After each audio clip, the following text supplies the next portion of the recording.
ഈ വീട്ടിലൊരു പ്രശ്നം ഉണ്ടായാല് അതിന്റെ നേരെ മുഖം തിരിച്ചു പോകാൻ എനിക്കാവില്ല. ഒന്നുമല്ലേലും ശാരദാമ്മ വിളമ്പി തന്ന ഭക്ഷണം കഴിച്ചതിന്റെ നന്ദിയെങ്കിലും എനിക്ക് കാണിക്കണ്ടേ? ഭക്ഷണം കഴിച്ചെന്നോ? അതപ്പോ? മര്യാദകേട് കണ്ട പ്രതികരിക്കുന്ന പൊതുജനത്തിൽ പെട്ടതാണ് സാറേ ഞാനും. 3 നേരം ഉണ്ണുന്നത് ചോറ് തന്നെയാ. അതുകൊണ്ട് ഇതുപോലുള്ള ചെറ്റത്തരം കണ്ട പ്രതികരിച്ചു എന്നിരിക്കും.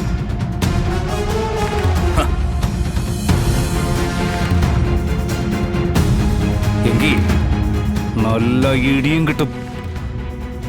കാക്കിയിട്ടവന്റെ അടിയെന്ന് പറഞ്ഞ അധികാരത്തിന്റെ അഹങ്കാരത്തിന്റെ പവർ ഉണ്ടാവൂടാ. നിനക്കത് ചിലപ്പോ ഇപ്പൊ താങ്ങാൻ പറ്റിയെന്ന് വരില്ല.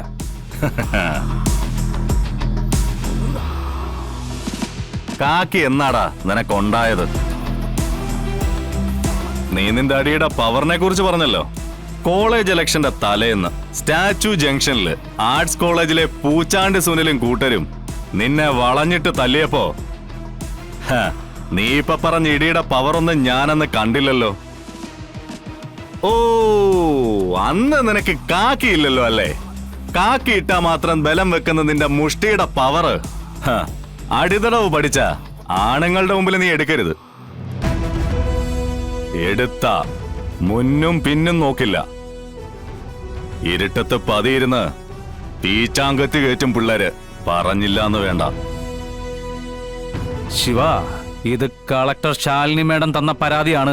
ഇതിൽ നീയേ ഇടപെടണ്ട. പരാതിയല്ലേ തന്നത്, അല്ലാതെ കുറ്റവാളിയാണെന്നും പറഞ്ഞ് തറപ്പിച്ചെഴുതി ഒപ്പിട്ട് തന്നിട്ടൊന്നുമില്ലല്ലോ. സംശയം ഉണ്ടെങ്കിൽ നിങ്ങൾക്ക് ചോദ്യം ചെയ്യാം. അതിലൊരു മര്യാദ വേണമെന്ന് മാത്രമേ ഞാൻ പറഞ്ഞുള്ളൂ. ആ ഫോൺ കൊണ്ടോടാ. ശരി സാർ.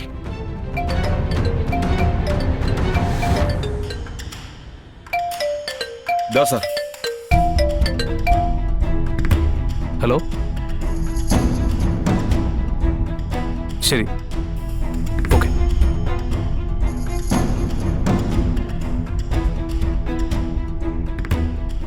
എല്ലാം തീർന്നെന്ന് വിചാരിക്കണ്ട. എന്റെ ചോദ്യത്തിന് കൃത്യമായിട്ട് ഉത്തരം കിട്ടുന്നത് വരെ ഞാൻ ഇനിയും വരും. പിന്നെ എപ്പോഴും ഇതുപോലെ വലിഞ്ഞു കയറി വന്നിട്ടുള്ള അംഗരക്ഷകന്മാരൊന്നും കാണില്ല. അതുകൊണ്ട് സത്യം സത്യമായിട്ട് പറഞ്ഞ് തടിയൂരാൻ നോക്ക്. ഇല്ലെങ്കിൽ തെറ്റയിൽ മുഹമ്മദ് റസാഖിന്റെ തനി കൊണം താൻ കാണും. കേട്ടോ? പോട്ടടാ അലവലാതി. ഒന്ന് നിന്നേ.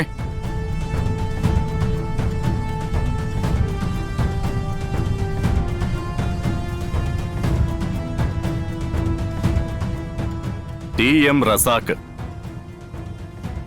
തെറ്റയിൽ മുഹമ്മദ് റസാഖ്. എടാ, ഈ തെറ്റയിൽ വീട് ഒന്ന് മാറ്റിപ്പിടിക്കുന്നത് നന്നായിരിക്കും. കാരണം അതൊരു തെറ്റാ. അതിന്റെ ഒപ്പം നീയൊന്നൊരു വലിയ തെറ്റുകൂടി ചേരുമ്പോ ഇതൊരു ഭൂലോക തെറ്റായി മാറും.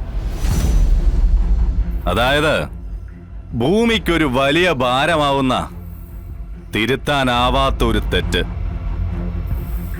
ഞാൻ പറഞ്ഞത് നിനക്ക് മനസ്സിലായിട്ടുണ്ടെങ്കിൽ ഈ തെറ്റൊന്ന് തിരുത്താൻ നോക്ക്. ഒന്ന് ശരിയാക്കാൻ നോക്ക്. ഇല്ലെങ്കിലേ ഈ ജന്മം പോക്കാ. എടാ ശിവ, ഒരു ക്രിമിനലിന്റെ ജീവിതം മറ്റൊരു ക്രിമിനലിന്റെ കത്തിക്ക് തീരും. ഇല്ലെങ്കിൽ ചങ്കൂറ്റമുള്ള ഒരു പോലീസുകാരന്റെ മുഷ്ടിക്ക് തീരും. ചങ്കൂറ്റമുള്ള പോലീസുകാരന്റെ അല്ലേ? അപ്പോഴും നീ അതിൽ പെടില്ലല്ലോ. പോടാ.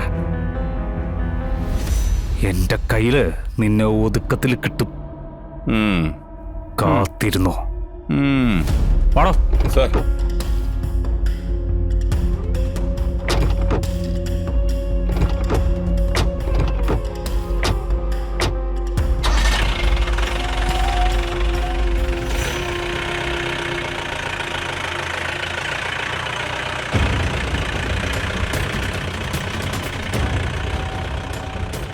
ഞങ്ങൾ ഒന്നിച്ചു പഠിച്ചതാ. അതിന്റെ ഒരു സ്വാതന്ത്ര്യമുണ്ട് എനിക്ക് അവനില്. എന്തായിരുന്നു സംഭവം? എന്തിനാ ശാലിനി സ്വന്തം അച്ഛന്റെ പേരില് പരാതി കൊടുത്തത്? അത് പിന്നെ മോനെ, ഇവരുടെ അമ്മയെ ഇവിടെ കാണാനില്ല എന്ന് പറയുന്നു. ഞാനാണ് വിളിച്ചുകൊണ്ട് പോയെന്നാ ഇവർ പറയുന്നത്. ശാലിനി അങ്ങനെ തന്നെയാണ് വിശ്വസിച്ചിരിക്കുന്നത്. ഈ പോലീസുകാരനാണെങ്കിൽ വന്ന് പറയുന്നു ഞാൻ എൻ്റെ ശാരദയെ കൊന്നു. പക്ഷേ എനിക്കൊന്നും അറിയില്ല മോനെ. ഞാൻ സ്വപ്നത്തിൽ പോലും വിചാരിക്കാത്ത കാര്യങ്ങളാണ് ഇവരൊക്കെ വിളിച്ചു പറയുന്നത്.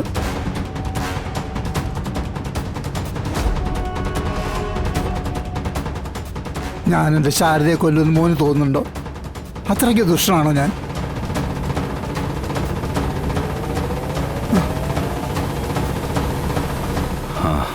എല്ലാത്തിനും നമുക്ക് പരിഹാരം ഉണ്ടാക്കാം. ശാരദാമ്മയെ കണ്ടുപിടിക്കേണ്ടത് നമ്മുടെ കുടുംബത്തിന്റെ ആവശ്യമാണ്. ഞാനുണ്ട് കൂടെ. ഒരു മകന്റെ സ്ഥാനത്ത് നിന്ന് എന്നെ കൊണ്ട് ചെയ്യാവുന്നതെല്ലാം ഞാൻ ചെയ്യാം. ഈ വീട്ടിലൊരു പ്രശ്നം ഉണ്ടായാൽ അതിന്റെ നേരെ മുഖം തിരിച്ചു പോകാൻ എനിക്കാവില്ല. ഒന്നുമല്ലേലും ശാരദാമ്മ വിളമ്പി തന്ന ഭക്ഷണം കഴിച്ചതിന്റെ നന്ദിയെങ്കിലും എനിക്ക് കാണിക്കണ്ടേ?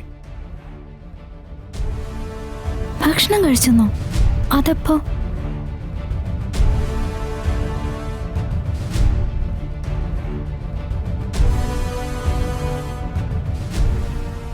എന്തായാലും നിങ്ങളുടെ ദുഃഖത്തിൽ ഞാനും പങ്കുചേരുക.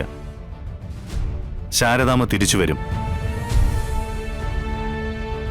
നിങ്ങളുടെ അമ്മ എവിടെയുണ്ടെങ്കിലും ഞാൻ കണ്ടെത്തിക്കൊണ്ടുവരും. ഇവിടെ ഉറപ്പ്.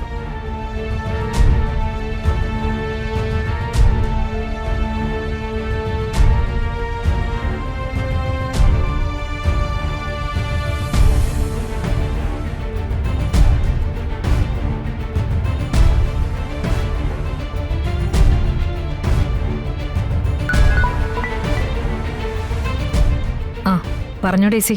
പറഞ്ഞ പ്രകാരം ഞാനിവിടെ താമസം തുടങ്ങി, ശിവന്റെ വാടക വീട്ടിൽ. Very good. അവന്റെ പ്രതികരണം എന്താ? എന്നെ കാണുന്ന തന്നെ ചതുർത്ഥിയാ. എന്തായിരിക്കും പ്രതികരണം എന്ന് ഊഹിക്കാവുന്നതല്ലേ? അതൊന്നും കാര്യാക്കണ്ട. വലിഞ്ഞു കയറി ചെന്നവളെന്നുള്ള കോംപ്ലക്സ് ഒന്നും മനസ്സിൽ തോന്നണ്ട. അവന്റെ A to Z കാര്യങ്ങളിൽ ഇടപെടണം. പുറത്തേക്കിറങ്ങിയാൽ ചോദിക്കണം എവിടെ പോകുന്നു, ആരെ കാണാൻ പോകുന്നു. കൃത്യമായിട്ട് മറുപടി കിട്ടുമൊന്നും വേണ്ട. നമ്മുടെ ഉദ്ദേശം എന്താ? മാക്സിമം അവനെ ഇറിറ്റേറ്റ് ചെയ്യാ. തിളച്ച എണ്ണയിലിട്ട് ജീവനോടെ പൊരിച്ചെടുക്കുന്ന അവസ്ഥയില്ലേ, അതുപോലെ അവൻ കിടന്ന് കൈകാലിട്ടടിക്കണം. നിലയില്ലാ കയത്തിൽ വീഴുമ്പോ കാണിക്കുന്ന മരണവെപ്രാളം ഇല്ലേ, അതവന്റെ മുഖത്ത് കാണണം. വന്നു കയറിയപ്പോ നീ എന്തിനാ വന്നത് എന്നൊക്കെ എന്നോട് ചോദിച്ചു. ഞാൻ ഈ താലി എടുത്ത് കാണിച്ചു. ഇനി ഞാൻ ഇവിടെയാ ജീവിക്കാൻ പോകുന്നെന്ന് പറഞ്ഞു.